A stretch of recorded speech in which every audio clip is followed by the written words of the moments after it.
Sampurasun, jumpa lagi dengan saya Herman Jambek. Kali ini saya akan membahas tentang wadah. Tapi sebelumnya seperti biasa, jangan lupa kopi ketika otak perlu inspirasi.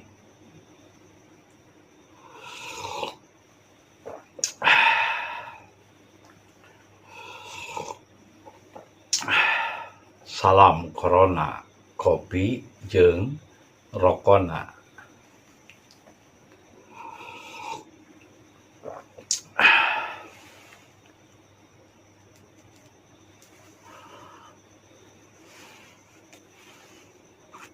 Apa yang dimaksud dengan siapkan wadahnya? Ya jelas, bagaimana kita bisa menampung atau mendapatkan sesuatu yang besar jika kita tidak siap dengan wadahnya. Nah, kebanyakan orang berekspektasi, berangan-angan, berharap mendapat sesuatu yang besar, tapi dia tidak menyiapkan wadahnya. Contoh misalnya air. Berharap mendapat air yang banyak, tapi jika wadahnya kecil, misalkan wadahnya 1 cangkir, maka meskipun air yang ditumpahkan 1 ember, tetap saja yang akan dia terima 1 cangkir, karena dia menyiapkan wadahnya sebesar cangkir. Artinya, kita bisa menerima sesuatu yang besar apabila kita menyiapkan wadahnya. Kalau kita siap wadahnya besar, air yang ditampung pun besar. Misalkan wadahnya 1 baskom, maka air yang ditampung pun 1 baskom. Jika wadahnya 1 sloki, maka air yang ditampung pun 1 sloki. Nah, ketika kita hidup di dunia ini, tubuh jasmani ini ibarat botol, dan kita menampung air atau kemurahan dari Tuhan. Ibaratnya kita menampung air laut dalam botol atau tubuh kita. Tapi permasalahannya, dari kecil kita dicekok, dimasukin racun-racun. Seperti doktrin-doktrin agama, doktrin keyakinan, doktrin Tuhan, yang sebenarnya itu hanya racun di dalam tubuh kita. Dan akhirnya membuat pikiran kita tertutup. Tertutup karena kita selalu merasa benar dengan apa yang dipahami. Maka ibarat wadahnya botol, tapi botolnya tertutup. Bagaimana ia akan menerima curahan, menerima kucuran kemurahan Tuhan jika wadahnya itu botol yang tertutup? Dan anehnya, orang dengan belajar, memahami, menonton, merasa sudah benar, merasa sudah tahu tentang Tuhan. Tuhan kok dipelajari, dipahami. Justru ketika Anda memahami Tuhan, belajar tentang Tuhan di YouTube, dan sama sekali Anda tidak pernah melatihnya, itu akan menjadi penutup, jadi tutup, jadi cover. Jadi botol yang tertutup, sehingga air yang akan dikucurkan tidak masuk. Dan di dalam botolnya penuh dengan kotoran, penuh dengan paham-paham, dan sudah merasa penuh, udah mah botolnya terisi penuh, paham-paham, meskipun itu pahamnya benar, kalau nggak dilatih, kalau nggak dipraktekkan, percuma saja. Sama seperti orang yang belajar 1000 jurus, tapi tidak pernah dipraktekkan. Lebih baik paham 1 jurus, tapi dilatih 1000 kali, daripada memahami 1000 jurus, tapi tidak pernah melatihnya. Memahami, mempelajari 1000 jurus, tapi tidak pernah berlatih, itu akan menjadi kotoran di dalam botol tubuh kita dan menjadi tutup, akhirnya jadi close-minded. Dan kebanyakan Tuhan-Tuhan yang dipahamkan dalam agama, khususnya dalam agama Islam, ini adalah Tuhan-Tuhan NPD. Tuhannya itu baik kalau disembah, kalau nggak disembah marah, azab neraka dengan ancaman. Artinya Tuhannya itu butuh validasi dan butuh perhatian. Lah, kok Tuhan harus diperhatikan sama manusia? Tuhan kok butuh perhatian? Nah, ketika Anda meyakini doktrin dogma tersebut sebagai suatu kebenaran, maka orang-orang yang meyakininya dan menganutnya adalah orang-orang yang NPD juga. Yang dari kecil kita didoktrin seperti itu sampai besar, maka bukan hal yang mudah untuk melepaskan dan membuang karakter yang sudah melekat dari kecil. Sehingga orang-orang yang dari agama Islam ini cenderung NPD, baper. Tuhannya aja baperan. Disembah baik, kalau nggak disembah jahat, jadi neraka, azab, dan lain sebagainya. Itu kan Tuhan baper, Tuhan NPD. Butuh divalidasi dan butuh diperhatikan. Nah, ketika orang yang meyakini agama seperti itu, maka orang-orangnya pun akan seperti itu. Makanya saya pernah merasakan dan bertanya, kenapa waktu saya di Sukabumi, tamu-tamu yang datang itu adalah tamu-tamu yang NPD kebanyakan. Dan tamu-tamu yang tidak tahu malu, tidak tahu diri. Kalau tamu yang tidak tahu diri ya jelas, karena sayanya nggak enakan, akhirnya banyak tamu yang nggak tahu diri. Nah, kalau tamu NPD, akhirnya saya ketemu sekarang jawabannya. Karena dulu mereka meyakini Tuhan NPD. Sehingga melekat dalam sifat dan karakternya dari kecil, didoktrin. Dan cirinya orang-orang NPD selalu bilang gini, ketika dia memahami, belajar, dia merasa sejajar dengan gurunya misalnya. Dengan dia belajar ke guru misalnya si A, si B, si S misalnya. Oh kita sama lah gitu, sejajar. Nah, itu orang-orang NPD. Kita satu frekuensi. Dengan belajar, memahami, dia merasa sudah cukup. Dia sudah merasa tahu. Merasa sudah dapat kemurahan Tuhan. Padahal memahami dan belajar, apalagi cuma belajarnya dari internet, itu tidak membuat Anda terisi oleh kemurahan Tuhan. Yang ada justru malah botol diri Anda tertutup dan akhirnya Anda mensejajarkan orang lain sama denganmu atau membanding-bandingkan. Oh, bagusnya belajar ke sini nih. Oh, kayaknya bagus ini. Membanding-bandingkan itu salah satu sifat dari orang-orang NPD. Dan menganggap dirinya sama dengan orang lain. Bahkan dia merasa dirinya lebih tinggi dari orang lain hanya karena belajar dan memahami. Tentang ketuhanan tidak bisa dipelajari. Itu harus dilatih dengan dharma. Dan apa yang disebut gaib itu yang justru yang nyata. Dan apa yang nyata menurut pikiranmu itu yang gaib. Nah, untuk mengetahui itu, tidak bisa diketahui, tidak bisa dipelajari. Itu harus dilatih.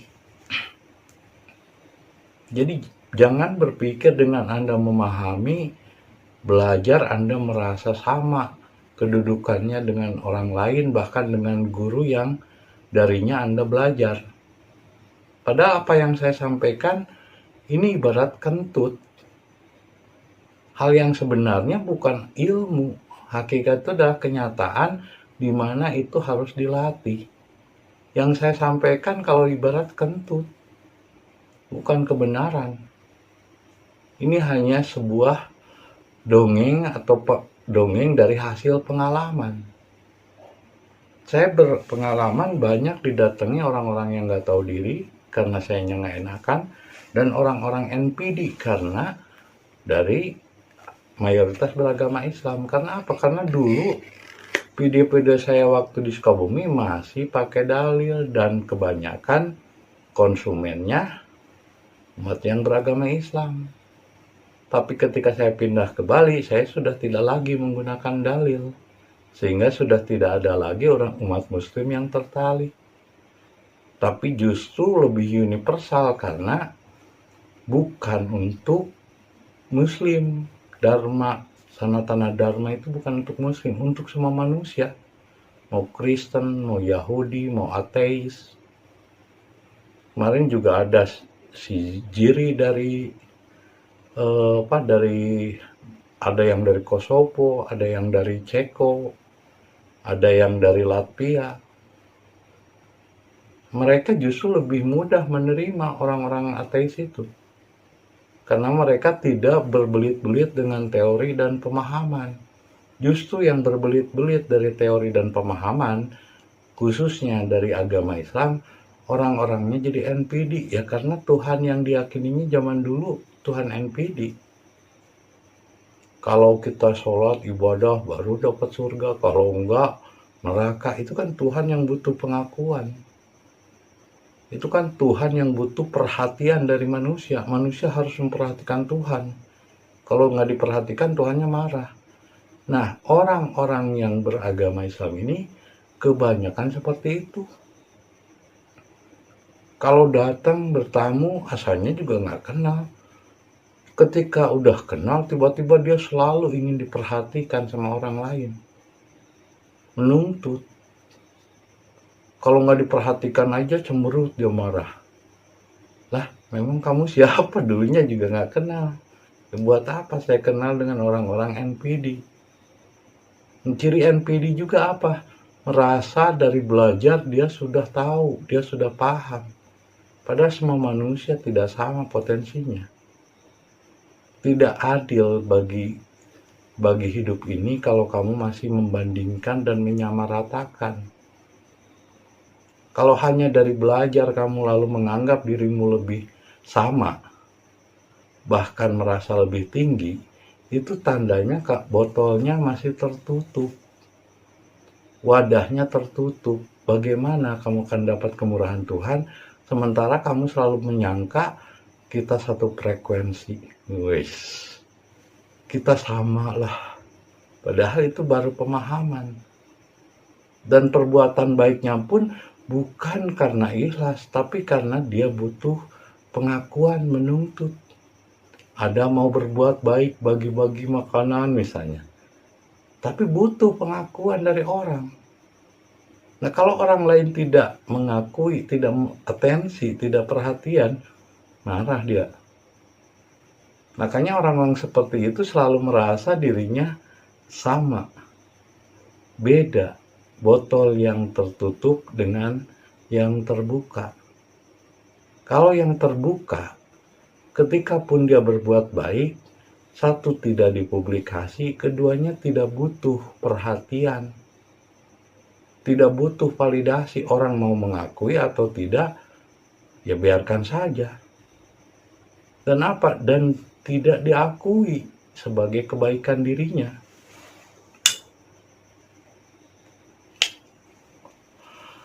Orang yang masih mengakui dirinya baik, itu adalah botol-botol yang masih tertutup. Orang yang merasa dari pemahaman dia sudah mendapatkan kemurahan Tuhan, itu adalah botol yang tertutup. Dia merasa sama, menganggap semua sama dengan dirinya. Padahal setiap orang beda-beda, apalagi orang yang terlatih. Jelas skillnya beda, nggak bisa dikejar dengan pemahaman dan pelajaran. Contoh misalnya Mike Tyson yang setiap hari latihan tinju. Yang nggak bisa saya mengejar Mike Tyson yang dari kecil, dari muda terus berlatih. Saya mempelajari tinju yang nggak bisa sama dengan Tyson. Contoh Cristiano Ronaldo yang dari kecil dia udah berlatih bola. Ya saya cuma lihat dan paham yang nggak bisa saya menyamai Cristiano Ronaldo. Sehingga jangan tiba-tiba mulut Anda mudah berkata, kita sama. Sama dari mana? Setiap orang frekuensinya berbeda-beda. Dan itu tergantung pelatihan. Sementara Anda berbuat baik, masih pengen dipuji sama orang. Berbuat baik, masih butuh dia perhatikan dan diakui orang. Ketika tidak diperhatikan, diakui marah. Itu kan Tuhan NPD namanya. Jadi jelas dengan ego seperti itu, maka botolnya tertutup. Sementara mereka yang senantiasa berlatih Dharma dalam kenyataan hidup, disebutnya Sanatana Dharma, dia akan selalu terbuka, tutup botolnya. Dan pada akhirnya akan menerima kemurahan Tuhan. Jadi sebelum Anda menerima kemurahannya baik berupa rejeki, baik berupa hati yang lembut, rasa welas asih, pikiran yang cerdas, itu terjadi dengan sendirinya bukan dengan belajar, tapi dengan terbuka tutup botolnya, dan dia senantiasa melatih Dharma. Ini baru belajar memahami tentang Tuhan, merasa sudah bertuhan. Padahal baru belajar, akhirnya botolnya tertutup, dan akhirnya dia jadi menjauh dari botol yang wadahnya terbuka. Jadi yang terpenting adalah bagaimana kita menyiapkan wadah, supaya wadah itu tidak tertutup, tidak merasa paling benar, tidak merasa paling tahu.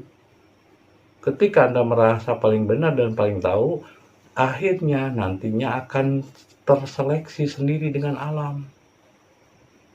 Mana yang terlatih dan terus dilatih, akhirnya akan membesar jiwanya. Botolnya pun akan besar. Sementara yang merasa sudah tahu hanya dari belajar, sedangkan tidak berlatih, yang ada malah terus dipahami dan pelajari, menjauh dan mengecil. Karena apa? Botolnya tertutup. Tapi justru yang botol tertutup ini, yang orang-orang NPD yang haus perhatian, nggak bisa hidupnya sendiri. Dia terus akan memanggil teman-temannya, menarik. Black hole itu kan menarik. Kalau cahaya itu mengeluarkan kotoran-kotoran dari dalam diri. Kalau black hole malah menarik. Dan hal-hal yang menarik berarti kan permainan pikiran. Dan akhirnya apa? Dia ngajak teman-temannya. Jadi banyak teman-temannya.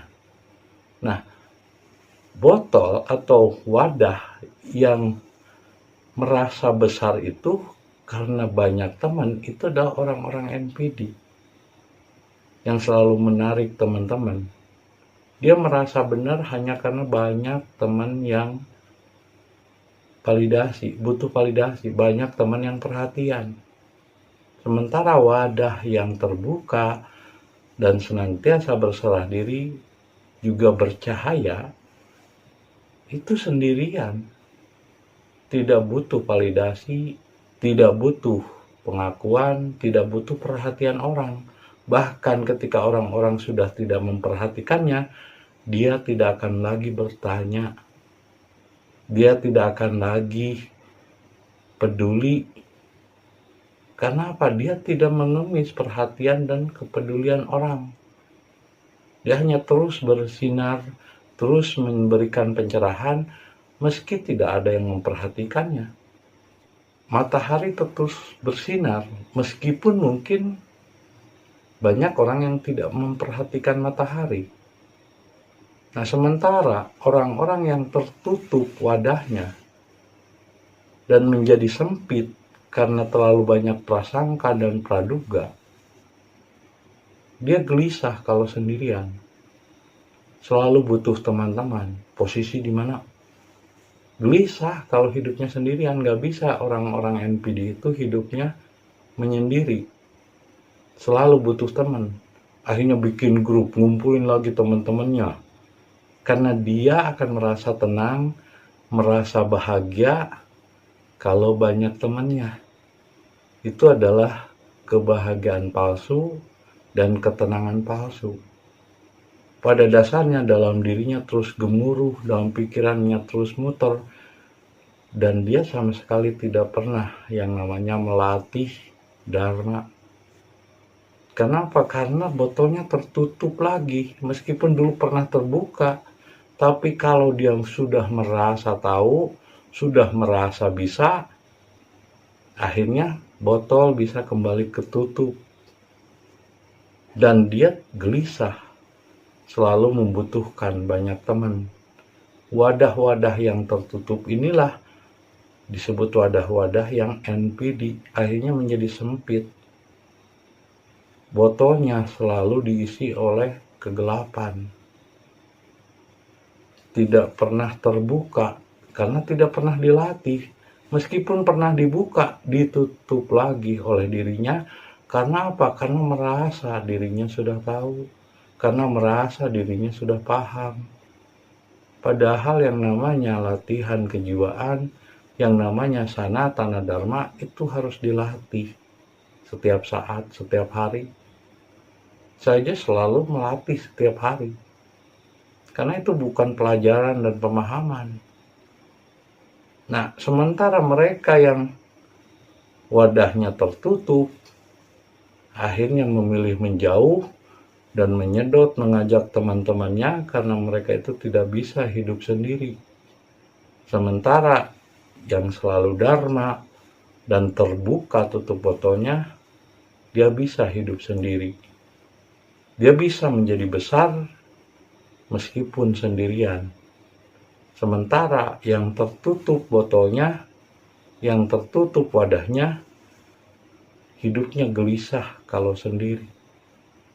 Selalu bikin grup, ngajakin teman-temannya posisi di mana. Karena dia terbiasa butuh perhatian orang. Kalau nggak diperhatikan orang, dia sengsara.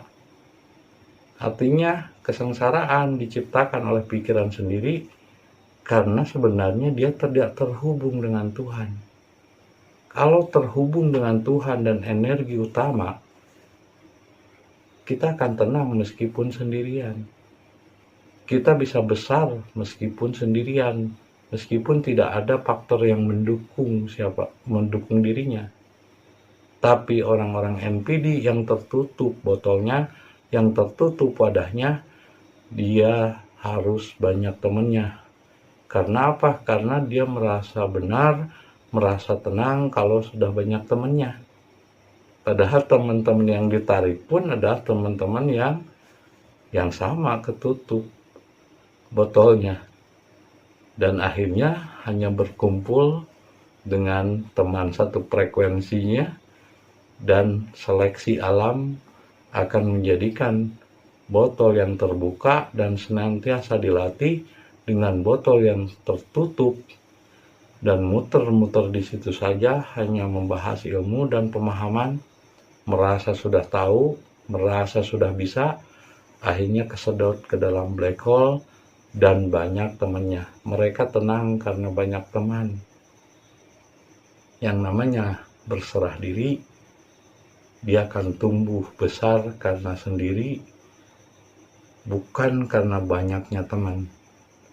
Kenapa? Karena Tuhan terhubung dengan dirinya, karena dia senantiasa terbuka, senantiasa berlatih, bukan dengan memahami. Itulah botol yang terbuka dan botol yang tertutup. Yang terpenting sediakan dulu wadahnya, dan jangan sampai wadahnya tertutup oleh ego, narsisistik, merasa sudah tahu.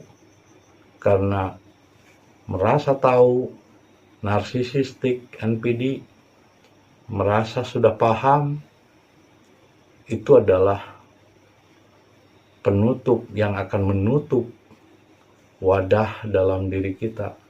Tubuh ini wadah, seperti botol. Tapi pikiran, perasaan, hati, dan nafsu itu adalah tutup. Sehingga untuk membuka tutup itu semuanya harus dilatih, bukan dipahami. Ketika Anda sudah merasa paham, Anda kembali tertutup.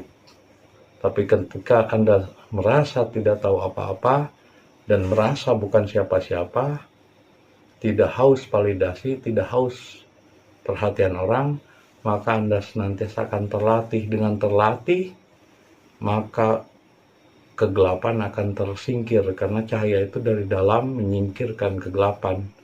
Tapi kalau Anda mempertahankan ego, NPD, selalu ingin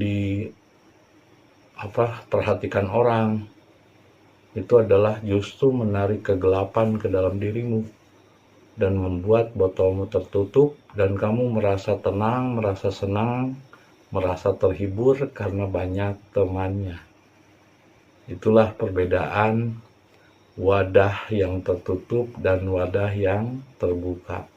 Yang terpenting, siapkan wadahnya, dan botol tidak bisa membuka tutupnya sendiri. Botol bisa membuka tutupnya sendiri kalau dibantu. Tapi kalau tidak dilatih, botol itu akan kembali tertutup. Nah, itu saja yang bisa sampaikan tentang wadah. Semoga menjadi inspirasi bagi kita semua. Terima kasih atas kesetiaannya menonton video saya, dan saksikan terus video-video berikutnya. Tapi jangan lupa kopi, ketika otak perlu inspirasi.